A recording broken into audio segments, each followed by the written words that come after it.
Bro. Okay. ఇప్పుడు కాంగ్రెస్ పరిపాలన ఎట్లుంది? బాగుంది బ్రో. మా సైడ్ అయితే బాగుంది, సిద్దిపేట సైడ్. అంటే అంత మొత్తం తెలంగాణ మొత్తం ఎట్లుంది అనుకుంటున్నావు? తెలంగాణ మొత్తం కూడా బాగానే ఉంది. సో అంటే మీకు ఇప్పుడు రేవంత్ రెడ్డి ఇచ్చిన హామీలన్నీ నెరవేర్చండి. అన్నంటే అవుతున్నాయి ఇప్పుడిప్పుడే. ఇప్పుడు ఆల్రెడీ 1 ఇయర్ అవుతుంది కదా. 1 ఇయర్ అవుతుంది. అన్నీ కాలే బ్రో, కొన్ని అన్నీ 1 ఇయర్లోనే అన్నీ కావు కదా. అవుతున్నాయి ఇప్పుడిప్పుడే. ఇప్పుడు నెక్స్ట్ టైం మరి కాంగ్రెస్ వస్తుందా లేదంటే తెలంగాణ టీఆర్ఎస్ వస్తుందా? చూద్దాం, ఇంకుంది. కాంగ్రెస్ వచ్చే ఛాన్సెస్ ఉంటాయి. అంటే ఒకవేళ అన్ని హామీలు ఓకే అయితే వస్తుంది. ఇప్పుడు ఆల్రెడీ చాలా నెగిటివిటీ వస్తుంది కదా రేవంత్ రెడ్డి గారి మీద. మరి నువ్వు వస్తుందని ఎట్లా హోప్ పెట్టుకుంటున్నావు?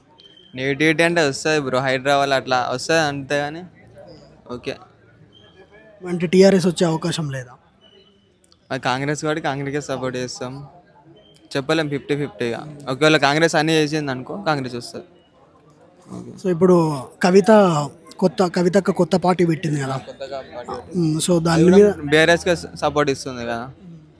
నీ అంటే బీఆర్ఎస్కి సపోర్ట్ ఇచ్చిన దాని తర్వాత సో ఆమెకంటే ఒక పార్టీ ఆమెకంటే ఒక ఉంటాయి కదా.